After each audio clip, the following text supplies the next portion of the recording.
Vocês comentaram que, em comparação com os homens na astrofísica e na astronomia, o número de mulheres é muito menor. Como é que é esse meio? Como é que foi para vocês chegar para trabalhar nesse meio pela primeira vez? Então, eu acho que, assim, a minha experiência é muito fora do Brasil, né? Porque eu passei 15 anos na Europa, eu cresci lá. Então, eu vejo, assim, uma realidade bem contrastante entre Europa e Brasil, que eu não tinha muito essa noção, na verdade. O que é mais diferente? Então, assim, na Europa, apesar desse assunto existir, assim, né, existe, né, empoderamento feminino, etc., mas é uma coisa que é tomada um pouquinho mais naturalmente, assim, não se fala tanto sobre isso, porque eu acho que não precisa muito ser falado sobre isso, assim, sabe? Então, em todos os meus anos, assim, de Europa, eu nunca meio que me deparei com esse assunto, assim, muito forte. Porque, assim, na minha classe, eu fazia biologia na Inglaterra, né? 70% era meninas na minha classe. É. E no mestrado também, pelo menos 50% eram mulheres. E é muito... um pouco hierárquico, assim, né? É bem nivelado. Você não sente muito uma diferença, assim. E quando eu vim para o Brasil, em pouco tempo eu comecei a perceber que existe um contraste, assim, que aqui no Brasil eu precisava falar 2 vezes o que eu só precisava falar uma vez, assim, na Europa, sabe? Assim, eu precisava me impor, eu precisava falar... Se provar. Né? Teve uma situação aí, numa reunião com vários homens, eu era a única mulher da mesa e tinha vários homens, e eu trouxe um assunto que eles nem deram bola. Então, eu comecei a citar várias referências. Então, tem esse artigo tal de pessoa tal, esse artigo tal de pessoa tal, esse artigo tal de pessoa... Assim, comecei a citar artigos e referências e anos para eles poderem falar, pera, ela tá falando alguma coisa que talvez importe, assim, sabe? Então, eu acho isso bem Eu doido. brinco que trabalhar com ciência, ainda mais essa parte aeroespacial, é você viver num eterno show de metal. Você tá com uma camiseta, vão perguntar para você, fale 3 músicas dessa banda. É o tempo inteiro. É o tempo inteiro. Se você tá com uma camiseta, não acontece isso mesmo. Ou de time. De time. De time ou Fala de banda. escalação. Qual a escalação do ano de Exato. 1900? Entende? Então, assim, a gente passa, assim, muito por isso, tá?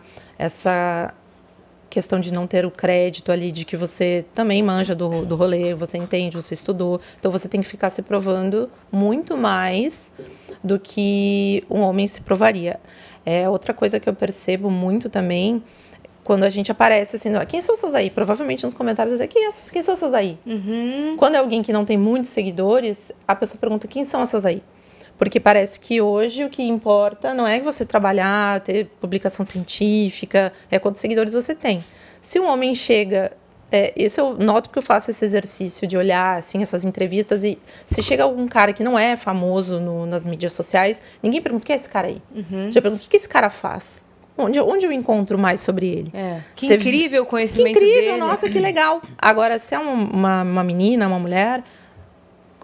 Quem é sozinha aí, sabe? E eu acho que isso se expande para todas as áreas, né? Todas. Mesmo que seja... Eu lembro que uma vez tinha uma peça de teatro que estavam montando e eu estava vendo os ensaios e tal, e eu vi uma coisa e falei, nossa, isso aqui ia ficar legal se fizessem desse jeito. Nada. Aí um outro cara chegou e falou, nossa, ia ficar muito legal se fizesse desse jeito. E aí fizeram e deu certo. Eu falei, nossa, imagina se alguém tivesse falado antes. Você vê, Nossa, que coisa, vocês podiam estar fazendo assim há meses, né? Que loucura. Aí quando você vê na história de mulheres cientistas que escreveram artigos e que simplesmente elas eram ocultadas das autorias dos papers, dos artigos, para não ficar falando em inglês, que senão a galera não... dos artigos científicos, muitas eram ocultadas. Tipo, isso que você passou, Cris, é o que as mulheres também passam na ciência. A ideia foi sua. Lugar. Sim. A ideia foi sua, No né? jornalismo também. No jornalismo, tudo. Que é uma ciência também. Todas as áreas são ciência, né? Não é só ciência STEM, que a gente estava falando antes, que é ciência. E, poxa, a mulher que foi lá, trabalhou, esfregou a barriga na bancada, que a gente fala, e não teve a participação dela ali. E isso até anos aí, 1948, 50, 60, acontecia muito. Agora ainda acontece. Só que hoje Muito menos, porque hoje nós temos mais recursos para botar a boca no trombone, para acionar jurídico, mas muitas vezes a gente acaba ficando quieta, né, por conta da hierarquia das instituições acadêmicas, que são ainda de predominância muito machista, né? Sim. E reconhecimento na mídia, né? Por exemplo, eu estava vendo no seu Instagram que você foi a primeira brasileira a publicar sobre agricultura espacial. Sim. Ninguém tinha publicado sobre isso. O que você publicou exatamente? Foi o meu trabalho de mestrado, na verdade, sobre agricultura marciana. Eu fui, na verdade, também a primeira... Nosso vizinho aqui. Exatamente. Onde a Roberta tá. Eu fui a primeira também no mundo a publicar sobre uma técnica específica aí, chama técnica de policultura, onde você mistura várias culturas diferentes ali no mesmo lugar, e essas espécies, elas se ajudam uma a outra a crescer melhor e otimizar melhor ali os recursos da terra. Não tinha uma experiência dessa na escola que a gente fazia? Então, é uma técnica maia, na verdade, super antiga. Os maias usavam essa técnica e eles plantavam abóbora, milho e trigo. Nesse caso abóbora, é como faziam os maias mesmo, não é meme. É assim como faziam os maias. Exatamente. E essa técnica é usada na agricultura em alguns lugares assim, do mundo, assim, na agricultura, principalmente na China, mas nunca tinha sido aplicada para a agricultura espacial.